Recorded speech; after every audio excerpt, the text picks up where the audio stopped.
Assalamualaikum warahmatullahi wabarakatuh. Saya di sini akan mempresentasikan tentang mata kuliah perbandingan hukum perdata yang dibimbing oleh Ibu Tuti Rastuti. Sebelumnya perkenalkan dulu, nama saya adalah Aurelia Farisha Zahra dari kelas G. Nah, sekarang saya akan menjelaskan dan mempresentasikan dengan lengkap resume yang telah saya buat di PPT ini. Sebelum melanjutkan ke presentasinya, saya akan menjelaskan dulu kalau saya menggunakan 3 buku. Jadi buku yang pertama berjudul Perbandingan Hukum Perdata yang ditulis oleh Dr. Hasalim. Buku yang kedua dengan judul Perbandingan Hukum Perdata yang ditulis oleh R. Suroso. Dan yang terakhir adalah buku Perbandingan Hukum Perdata yang ditulis oleh Sunarjati Hartono. Saya akan menjelaskan definisi perbandingan hukum perdata. Di sini terdapat 3 penjelasan tentang definisi perbandingan hukum perdata, dan yang pertama saya akan menjelaskan terlebih dahulu menurut R. Suroso. Jadi dari pengertian tersebut dapat disimpulkan bahwa pengertian perbandingan hukum perdata adalah suatu cabang ilmu pengetahuan hukum yang menggunakan metode perbandingan dalam rangka mencari jawaban yang tepat atas problema hukum yang konkret. Kemudian menurut Dr. Hasalim, perbandingan hukum perdata disebut juga dengan comparison of civil law system, adalah metode atau cara untuk mengetahui perbedaan dan persamaan dari ketentuan-ketentuan hukum perdata yang berlaku di dalam suatu negara atau antar sistem hukum perdata atau antara negara satu dengan negara lainnya. Kemudian menurut Sunarjati Hartono, perbandingan hukum bukanlah suatu bidang hukum tertentu, misalnya hukum tanah, hukum perburuhan, atau hukum acara, tetapi merupakan cara penyelidikan suatu metode untuk membahas suatu persoalan hukum dalam bidang manapun juga. Lalu di sini ada kegunaan dan manfaat dari mempelajari perbandingan hukum perdata. Nah, untuk kegunaannya sendiri saya ambil dari buku R. Suroso, SH. Yang pertama adalah unifikasi hukum. Nah, di sini terlihat jelas bahwa kegunaan perbandingan hukum itu dikaitkan dengan usaha-usaha unifikasi hukum, baik unifikasi nasional maupun regional ataupun internasional. Nah, untuk unifikasi nasional sendiri, contohnya adalah Sivil Uni Soviet tahun 1922. Untuk unifikasi regional itu contohnya unifikasi di negara-negara Skandinavia, di lapangan hukum dagang dan hukum kontrak. Kemudian untuk unifikasi internasional ada CEC, Wesel, Oktroy, Hak Cipta, POS.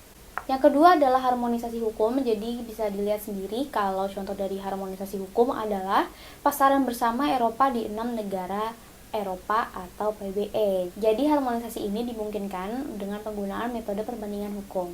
Yang ketiga adalah pembaharuan hukum. Jadi di sini dengan melakukan perbandingan hukum, kita dapat meneliti secara objektif kelebihan dan kekurangan hukum itu sendiri. Yang keempat, ada penentuan asas-asas umum dari hukum. Nah, perbandingan hukum ini berguna banget buat para hakim dan pengadilan-pengadilan internasional dalam menentukan the general principle of law yang merupakan sumber penting dari hukum publik internasional. Yang kelima, ada ilmu pembantu hukum perdata internasional. Nah, hukum perdata internasional ini hanya dapat bekerja apabila disertai dan dibantu oleh perbandingan hukum. Yang keenam adalah pendidikan penasehat yuridis. Tanpa pengetahuan ini akan dihadapi banyak kesulitan. Di sini diperlukan pendidikan penasehat-penasehat yuridis dalam lembaga-lembaga perdagangan internasional dan pada kedutaan-kedutaan. Selanjutnya adalah saya akan menjelaskan tentang manfaat yang saya ambil dari buku Dr. Hasalim. Di sini manfaat dibagi menjadi 2, yang pertama teoritis, yang kedua adalah praktis. Nah, untuk manfaat dari teoritis ini ada 3. Yang pertama penting dalam kerangka pengembangan mata kuliah perbandingan hukum perdata. Yang kedua penting dalam kerangka proses pembelajaran dalam mata kuliah perbandingan hukum perdata. Dan yang ketiga penting dalam rangka menganalisis perbedaan dan persamaan hukum kontrak dan hukum perkawinan yang berlaku di negara lain. Untuk manfaat dari praktis sendiri ada 2. Yang pertama penting dalam kerangka rancangan KUH Perdata Nasional, karena selama ini hukum perdata yang berlaku di Indonesia itu masih merupakan produk Hindia Belanda. Jadi KUH Perdata sudah tidak aktual lagi. Maka dengan adanya perbandingan hukum perdata ini dapat dijadikan rujukan di dalam penyusunan rancangan KUH Perdata Nasional. Nah, yang kedua adalah penting dalam kerangka proses penemuan dan penerapan hukum oleh hakim di dalam putusannya. Kemudian di sini juga ada manfaat menurut buku Sunarjati Hartono. Nah, di sini ada 3 yang akan saya jelaskan. Yang pertama, metode sosiologis untuk meneliti hubungan antara hubungan dengan gejala sosial lainnya. Yang kedua, metode sejarah untuk meneliti perkembangan hukum Dan yang ketiga adalah metode perbandingan untuk membandingkan berbagai tata tertib dari bermacam-macam masyarakat. Sekarang saya akan menjelaskan tentang apakah perbandingan hukum perdata itu ilmu atau metode. Saya mengambil dari buku Dr. Hasalim, jadi di sini ada dua. Yang pertama, ada dua pendapat. Yang satu menganggap bahwa perbandingan hukum itu sebagai metode penelitian, sedangkan yang lain berpendapat kalau perbandingan hukum itu sebagai ilmu hukum yang mandiri. Nah, yang kedua ini menurut Surjono Sukanto berpendapat bahwa perbandingan hukum itu merupakan metode dan ilmu. Selanjutnya saya akan menjelaskan tentang ruang lingkup perbandingan hukum perdata. Di sini saya mengambil dari dua buku, dan yang pertama ini adalah buku dari R. Suroso SH. Ada tiga ruang lingkup perbandingan hukum perdata. Yang pertama adalah pengertian dasar perbandingan hukum perdata yang mencakup segala segi perbandingan hukum perdata. Misalnya, apakah perbandingan hukum itu, apakah tujuan perbandingan hukum itu, dan seterusnya. Yang kedua adalah perbandingan hukum perdata secara umum yang membandingkan sistem-sistem hukum berbagai negara. Yang ketiga, perbandingan hukum perdata khusus yang membandingkan lembaga-lembaga hukum negara yang satu dengan yang lainnya. Lalu menurut buku Dr. Hasalim, yang pertama kajian terhadap perbandingan hukum perdata yang berlaku dalam suatu negara. Yang kedua, kajian terhadap perbandingan hukum perdata yang berlaku antar negara yang satu dengan yang lainnya. Kemudian di sini saya akan menjelaskan tentang perbedaan Eropa kontinental dengan Anglo-Saxon. Yang pertama, kalau di sistem Eropa kontinental itu mengenal sistem peradilan administrasi. Sedangkan Anglo-Saxon itu hanya mengenal satu peradilan untuk semua jenis perkara. Lalu sistem Eropa kontinental menjadi modern karena perguruan tinggi melakukan kajian, sedangkan pada Anglo-Saxon dikembangkan melalui praktek prosedur hukum. Pada sistem Eropa kontinental ini dikenal dengan adanya kodifikasi hukum, sedangkan Anglo-Saxon itu tidak ada kodifikasi hukum. Lalu di sini adalah sistem hukum Islam yang saya ambil penjelasannya dari buku R. Suroso. Al-Quran itu merupakan salah satu sumber dari hukum Islam. Nah, di sini ada beberapa ayat tertentu secara khusus mengatur hal-hal yang menyangkut keperdataan. Namun selain ayat-ayat di sini, masih banyak ayat lain yang berhubungan dengan masalah perdata dan juga ada yang berisikan pidana, prinsip disiplin, prinsip musyawarah, hukum perang, hukum antar bangsa-bangsa, dan yang lainnya.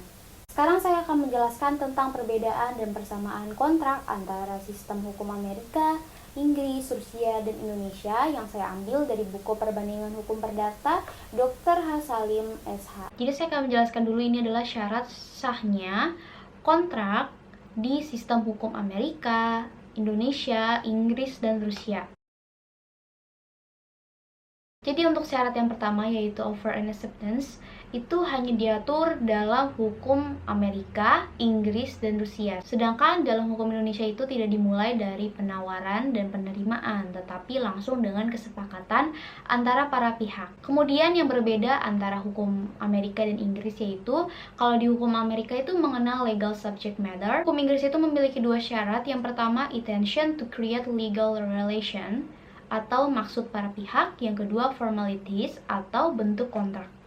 Nah, apabila dibandingkan antara syarat syahnya kontrak antara hukum Amerika dengan hukum Indonesia, maka syarat yang sama. Yang pertama adalah meeting of minds atau kesepakatan, yang kedua consideration atau konsiderasi atau prestasi, yang ketiga adalah competent parties atau kecakapan, dan yang keempat legal subject matter atau kausa yang halal. Untuk menentukan berakhirnya kontrak itu beda-beda caranya. Untuk hukum Amerika sendiri ada dua istilah, yang pertama termination, yang kedua adalah discharge. Kalau di Inggris itu namanya adalah discharging of contract, sedangkan dalam hukum Rusia disebut dengan termination. Nah, di sini saya akan menjelaskan tentang perbedaan dan persamaan berakhirnya kontrak menurut hukum Amerika dan hukum Indonesia. Berakhirnya kontrak yang berbeda antara hukum Amerika dan hukum Indonesia cukup banyak. Hal ini dapat dilihat dari PowerPoint yang saya presentasikan ini sudah terlihat jelas. Di sini ada complete performance, substitute contract, accord and certification, terus ada an account state, lalu ada avoidance of duties in avoidable contract, lalu ada rejection of proper tender, lalu breach by the other party, dan yang terakhir adalah rescission of the contract. Dan semua ini bisa dilihat penjelasannya di PowerPoint yang telah saya buat. Lalu yang kedua adalah perbedaan dan persamaan berakhirnya kontrak menurut hukum Inggris dan hukum Indonesia. Nah, hal-hal yang berbeda dari hukum Inggris, yang pertama ada discharge by agreement, discharge by breach, discharge by frustration, discharge by performance. Itu perbedaan dan persamaan tentang berakhirnya kontrak antara hukum Inggris dan hukum Rusia. Yang berbeda berakhirnya kontrak hukum Inggris itu hanya ada satu cara berakhirnya hukum kontrak yang sama antara hukum Inggris dan hukum Rusia, yaitu adalah discharging performance atau proper performance, yaitu berakhirnya kontrak karena para pihak telah melaksanakan prestasinya dengan baik. Mungkin segitu dulu dari presentasi saya kali ini. Saya harap presentasi saya itu jelas dan mudah dimengerti. Terima kasih banyak. Wassalamualaikum warahmatullahi wabarakatuh.